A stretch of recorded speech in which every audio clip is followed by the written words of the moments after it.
Assalamualaikum warahmatullahi wabarakatuh. Masih bersama kami Sukamto Sastro di Bojo Channel.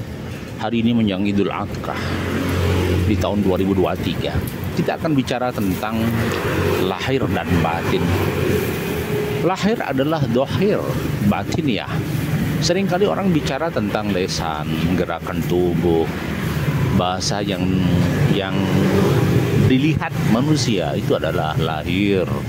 Ya, lahir. Sedangkan sesuatu yang tidak nampak namanya batin. Maka saya katakan bahwa hidup di dunia saat ini bukan sekedar dohir. Ya, bukan sekedar dohir, tetapi adalah batin. Bukan sekedar dohir ya, tetapi batin ya. Bagaimana teknisnya sinkronisasi antara lahir dan batin? Maksudnya begini, ketika seseorang mengatakan perilaku secara dohir, berarti tindakan-tindakannya adalah sesuai hukum manusia, sesuai dengan hukum Tuhan, sesuai dengan peraturan pemerintah. Maka bicara lahir itu pasti ada juridis formal, ada tertulis, ada tindakan, ada lesan, ya, ada gerakan tangan, itu bicaranya lahir. Tetapi kadang kalau kita sudah bicara batiniah, itu ruhiyah, gelinjang yang ada di hati, gerakan hati yang lembut, rasa batin, roso pangroso, ya. Ini yang saya katakan gerakan batin.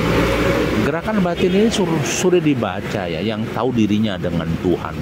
Maka gerakan batin ini benar-benar termasuk bagian daripada metafisika, bagian sesuatu yang abstrak, ya, sesuatu yang tidak bisa dideteksi dengan akal dan pikiran.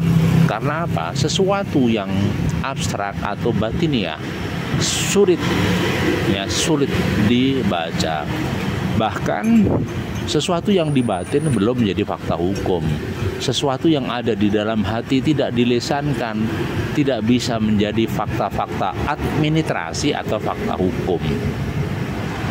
Lalu bagaimana? Makanya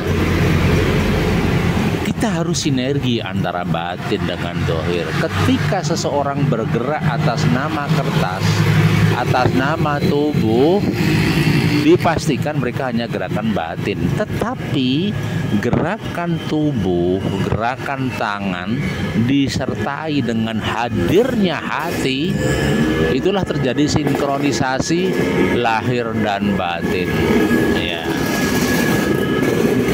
Ya, sinkronisasi lahir dan batin itu yang terjadi.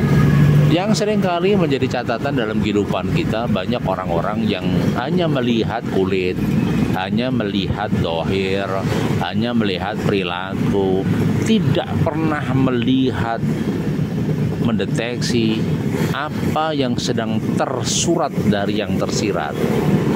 Apa yang tersirat dari yang tersurat. Maksudnya di balik tindakan pasti ada bahasa hati, di balik ujaran lesan pasti ada tindakan hati, begitu.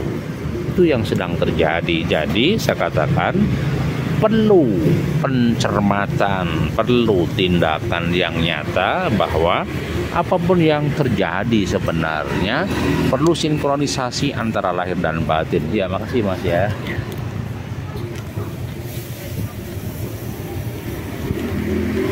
Jadi saya katakan kalau seseorang telah melakukan tindakan-tindakan seperti itu, maka mau tidak mau kita harus mencermati ya apa yang sedang terjadi dalam kehidupan ini. Jadi saya katakan kalau hidup memang perlulah upaya-upaya lahir dan batin. Jangan sampai hidup ini hanya dohir saja. Jangan sampai hidup ini hanya lahir saja. Ketika kita bicara lahir saja, ya dipastikan akan hancur dan berantakan. Sekali lagi terima kasih atensinya kawan. Semoga kita dalam kebaikan fid dunya wal akhirah. Assalamualaikum.